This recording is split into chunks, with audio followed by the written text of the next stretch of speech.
So this is our first tutorial in programming for the artist on scripting in Unity. And so the very first thing I'm going to do is show you how to set up a very basic Unity testbed. And we're also going to talk about variables. So we're going to go ahead and create our first JavaScript. And the way you do that is either by going to create JavaScript here, or you can just right click in the window and go to create JavaScript. I like to create a folder first and name that scripts.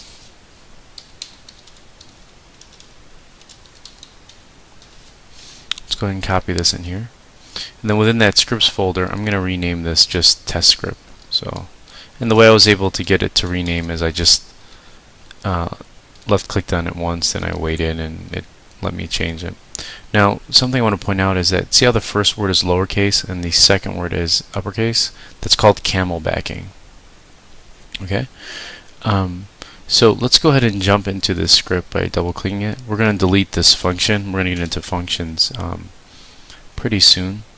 But for now, let's just talk a little bit about variables. And what a variable is just a temporary storage place. So the way you define a variable inside of Unity is you just write var. Now, some of the things that this temporary storage place can hold is actually reference to 3D models. It can hold numbers, it can hold string values, which are letters or words, and things like that. So for example, say I want to create a variable that holds a password. I would write var to define that this is a variable, and then I could write the word password. Now if I hit spacebar and my word does not turn a blue, that means that it's not a word that Unity is currently using. So for example, I cannot make a variable called var because it is a word that is currently being used by Unity. So let's go ahead and tell we just created a variable called password. Let's go ahead and tell Unity what this password variable or this storage place can hold. So I want to hold a string of letters. So I'm going to go ahead and hit colon, and I'm going to type string and then hit spacebar. Now notice I'm going to hold control and scroll in here so you can see this a little bit better. String turned a deep blue.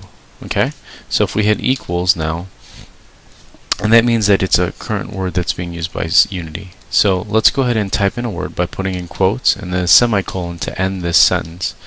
And let's just say that our password is Alex. Okay, and I'm going to hit Control S after that line just to save it.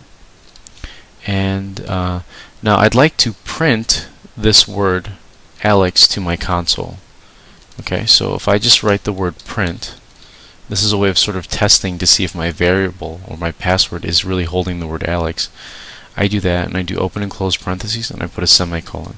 And then I just type in the name of my variable, which is password here. And I click on that. Now I'm constantly hitting Control S because if I don't save it here, it won't save in here, and so it won't update. And so oftentimes you'll write all this code, you'll forget to save it, and then when you hit play, which is this button here, to compile your program, nothing will happen. And a lot of times students are super frustrated with that, and I myself am frustrated too. Alright, so let's see if this prints the word Alex, which is currently being stored in password, onto my screen.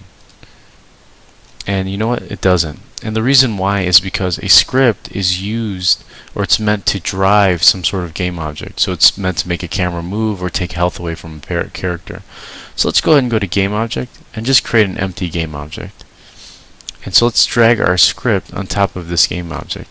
Now that we have a game object in our scene and a script attached to it, when we hit play, you'll notice at the bottom it actually can run our script. And so right now our simple script is just variable password, and this password is a storage place, and it's holding the word Alex, and it's printing that to the screen. Okay, so let's go ahead and create another variable. So I'm going to go ahead and comment out the word print password by just putting 2 slashes in there. And I'm going to create another variable called number.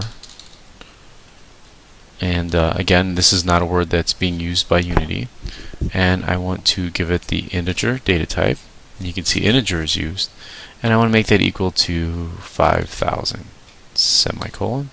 And I'm going to start to type print, and you'll notice because we've typed it already gives us that option. So we can either press enter on the keyboard, open close parentheses, semicolon, And let's just go ahead and type in the word number, or let Unity type it for us. And then let's hit Control S and press play.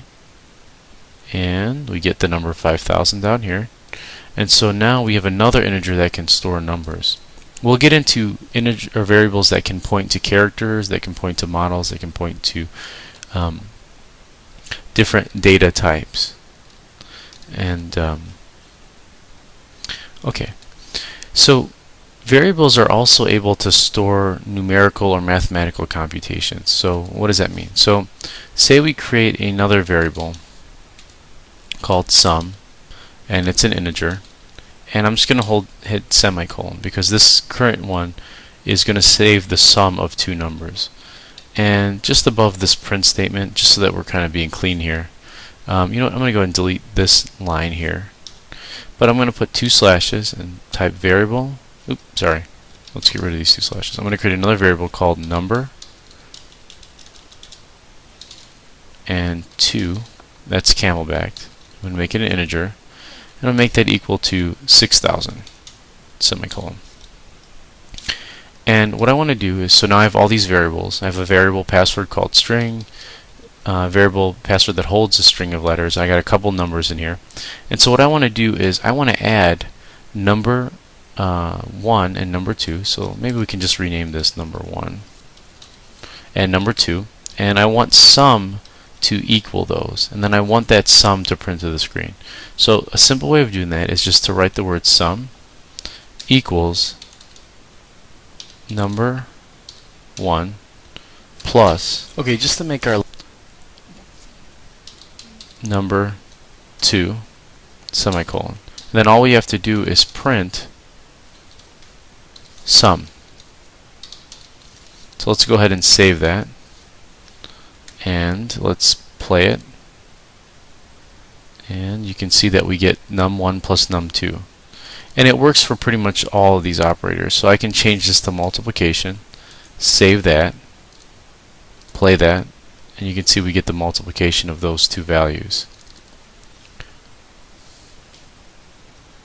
Okay, and so that's pretty much the that's it for variables. And in the next video, what we're going to go ahead and do is get into if statements, which is ways of comparing two types of variables.